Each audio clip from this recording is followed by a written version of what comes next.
7, Kylian.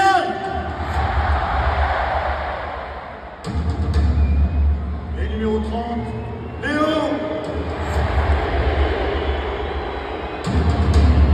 L'équipe, j'espère que vous allez bien. Ah, si on m'avait dit un jour que Messi allait autant se faire siffler par ses propres supporters, j'aurais eu du mal à le croire, et pourtant c'est désormais acté. Le Paris Saint-Germain poursuit la dérive entamée au 1er janvier avec une nouvelle défaite à domicile contre l'Olympique Lyonnais, la 8ème sur les 18 matchs de 2023, et c'est juste le pire bilan sur le début d'une année civile depuis 2001.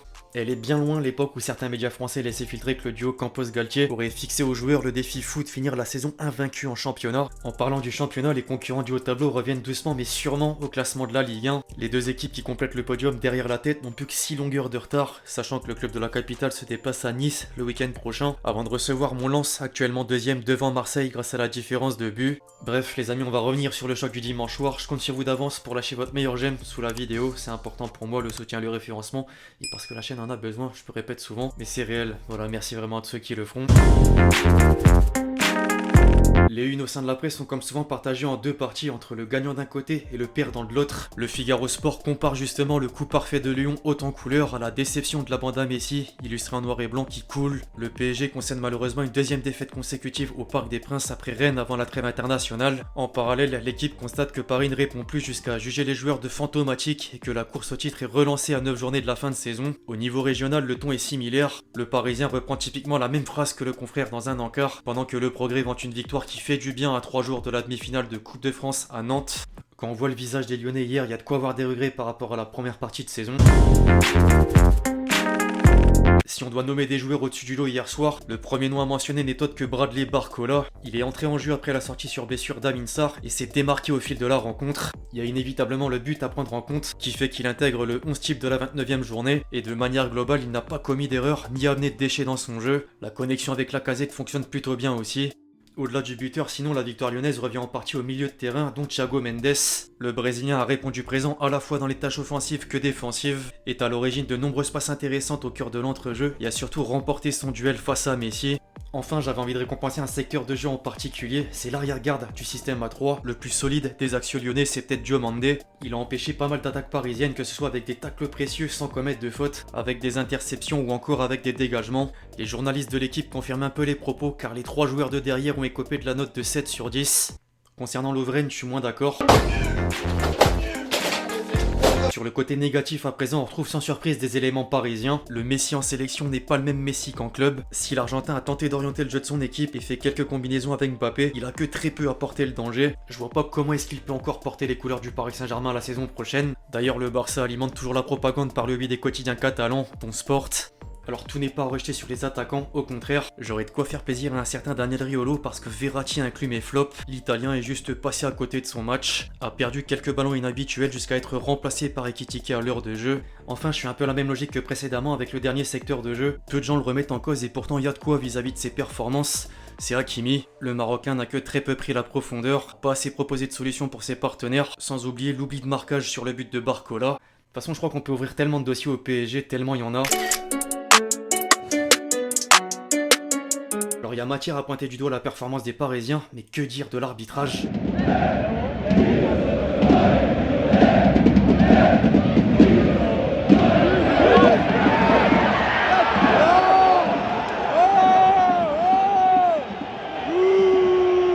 Personne n'a manqué cette fameuse occasion à l'approche de la mi-temps. Nuno Mendes était lancé sur le côté gauche de la surface de réparation avant de tenter un centre vers Mbappé seul. Or, Lovren s'est interposé pour couper la trajectoire du ballon avec une main jugée involontaire par la VAR. On devrait vraiment mettre des micros dans le camion pour voir comment est-ce qu'une décision est prise parce que c'est toujours plus lunaire. Comme le disait si bien un certain Thierry Henry, je cite, « Penalty une fois, 2 fois, 3 fois, même s'il rate le penalty, il y a penalty. Il doit le retirer tellement il y a penalty. Il faut arrêter, il y a un truc qui s'appelle la logique dans le football. » C'est pas tout. Quand tu mets une frappe qui part du stade qui ne va nulle part pour personne, juste parce que ta main elle est dans un mouvement qui est logique, peu importe qui, il y a penalty. Et là, la balle on voit bien que le centre va vers un Parisien, en l'occurrence Mbappé, et sa main est un peu devant quand même. Penalty 10 fois. En dehors de l'action en question, par contre, rien n'enlève au mérite de l'OL qui a en plus raté un penalty.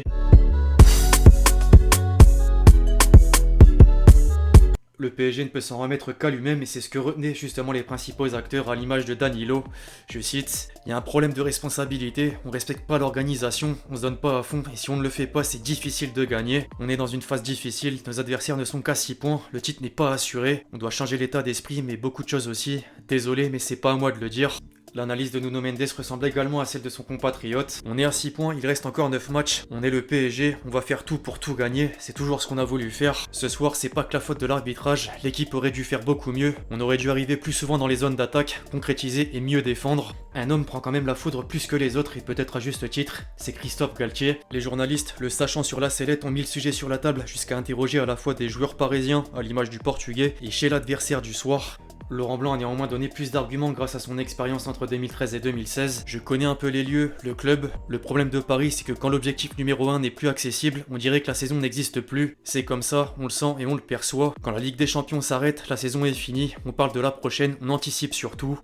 C'est tellement réel. C'est très difficile de remobiliser les joueurs sur le championnat. Ça part dans tous les sens. C'est difficile à supporter, mais la saison n'est pas finie. Il faut remotiver tout le monde et c'est pas facile. Mais Christophe va y arriver. L'orgueil des joueurs va se réveiller aussi. Ça va revenir. Au rayon des consultants, en revanche, Daniel Riolo n'est pas aussi optimiste. Comme d'habitude, Galtier s'est trompé d'adresse, mais quelqu'un lui a donné l'adresse. Le club ne ressemble plus à rien. Le niveau de jeu n'a jamais été aussi mauvais dans toute l'histoire du club. En parlant de Galtier, le principal concerné est tout de même conscient de la situation critique. Match après match, nous brûlons nos jokers. Nous avons bien démarré sur les 20 premières minutes. On a été pris ensuite sur les transitions. On avait la capacité à renverser ces matchs et ce soir, je constate qu'on est vite résigné. Il a manqué de caractère, de personnalité, d'investissement. Il y a de la déception, mais aussi de la colère froide. Le commentaire sur les jeunes pour leur rejeter la faute manque à l'appel, sauf qu'il y a peut-être pire, puisque Galtier trouvait le moyen de défendre Messi par rapport au sifflet à l'annonce de la compo avant le coup d'envoi. On ne peut pas tout attendre de Léo et de Kylian à ses yeux. Les sifflets sont très durs. C'est un joueur qui donne beaucoup, il a beaucoup donné sur la première partie de saison, mais c'est aussi aux autres d'avoir plus de dépassement de fonction. Je trouve pas que ce soit un fantôme, je suis pas de votre avis. Peu importe comment on se positionne, de toute façon, le résultat est le même et gâche la fête. Le virage Auteuil du Parc des Princes avait encore répondu présent à l'image des tifos arborés à l'occasion du 15e anniversaire d'un groupe ultra. Quelques heures plus tôt, Mbappé allait même les rencontrer en personne pour faire un discours ou encore allumer une pyro à leur côté.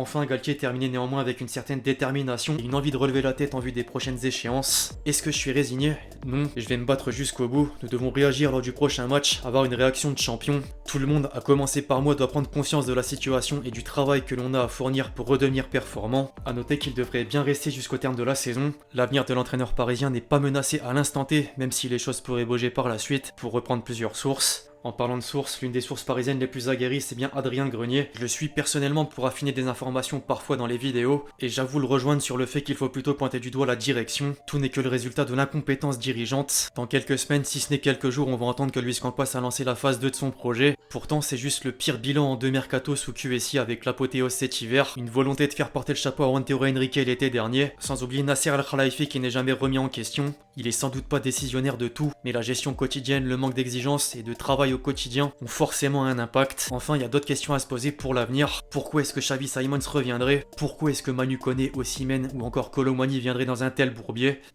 La question a le mérite d'être posée, c'est clair. Avant de clôturer la vidéo les amis, comme toujours, j'oublie pas de faire le petit tour sur le réseau à l'oiseau bleu. Y a-t-il une raison de ne pas siffler penalty? Il est contre l'OL.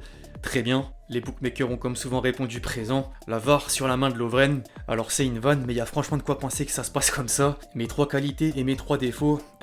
Galtier avait encore sorti le bloc-notes et le stylo. L'immunité d'Hakimi juste parce que c'est le meilleur pote de Mbappé et qu'il est rebeu. La fameuse réaction de Thierry Henry. On rappelle que ce tweet sur Messi a existé. On savait bien lire à l'époque, MDR. Messi en Ligue 1, il mettrait 50 buts sans problème, c'est évident. Le communiqué du Paris Saint-Germain après ce match catastrophique au Parc des Princes. Déclaration du club.